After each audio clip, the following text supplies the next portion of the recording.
Iran ಮೇಲೆ Israel ಅಮೆರಿಕದಿಂದ ಜಂಟಿ ದಾಳಿ, $100 ದಾಟಿದ ಬ್ಯಾರೆಲ್ ಕಚ್ಚಾ ತೈಲ ಬೆಲೆ. ಭಾರತದಲ್ಲೂ ಪೆಟ್ರೋಲ್ ಡೀಸೆಲ್ ಬೆಲೆ ಏರಿಕೆ ಆಗಬಹುದಾದ ಸಾಧ್ಯತೆ ಇದೆ. ನೆನೆ ತಾನೇ ಹೇಳ್ತಾ ಇದ್ರು, ಸೊ ನಾವು ಶೇಖರಣೆ ಮಾಡ್ಕೊಂಡಿದ್ದೀವಿ ಅಂತೆಲ್ಲ.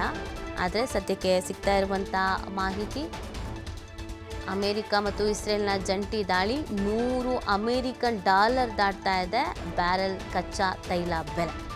ಸೊ ಭಾರತದಲ್ಲೂ ಇದರ ಎಫೆಕ್ಟ್, ಪೆಟ್ರೋಲ್ ಡೀಸೆಲ್ ಬೆಲೆ ಏರಿಕೆ ಆಗಬಹುದಾದ ಸಾಧ್ಯತೆ ಇದೆ.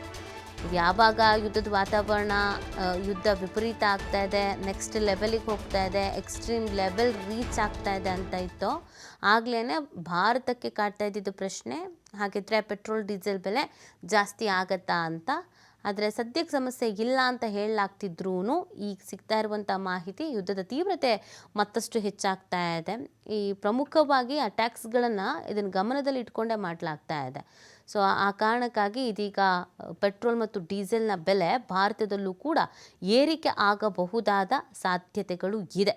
ಇಸ್ರೇಲ್ ಅಮೆರಿಕ ಜಂಟಿ ಅಟ್ಯಾಕ್ಸ್ಗಳನ್ನು ಮಾಡ್ತಾ ಇರುವಂಥದ್ದು, ತೈಲ ಘಟಕಗಳನ್ನು ಗುರಿಯಾಗಿಸ್ಕೊಂಡು ಅಟ್ಯಾಕ್ಸ್ಗಳನ್ನು ಮಾಡಲಾಗ್ತಾ ಇದೆ. ಆಮೇಲೆ ಈ ರಫ್ತು ಆಮದು ಮಾಡ್ಕೊಳ್ಳೋಕ್ಕೆ ಇದ್ದಂಥ ಮಾರ್ಗಗಳಿಗೇನಿದೆ ಅವುಗಳು ಕೂಡ ಬಂದಾಗ್ತಾ ಇದೆ. ಸೊ ಇದೆಲ್ಲವನ್ನು ನೋಡ್ತಾ ಇದ್ದರೆ ಪರಿಸ್ಥಿತಿ ಮತ್ತಷ್ಟು ಬಿಗಡಾಯಿಸುವ ಲಕ್ಷಣಗಳು, ಅದರ ಜೊತೆಗೆ ಪೆಟ್ರೋಲ್ ಡೀಸೆಲ್ ಬೆಲೆ ಭಾರತದಲ್ಲೂ ಕೂಡ ಜಾಸ್ತಿ ಆಗ್ಬೋದು.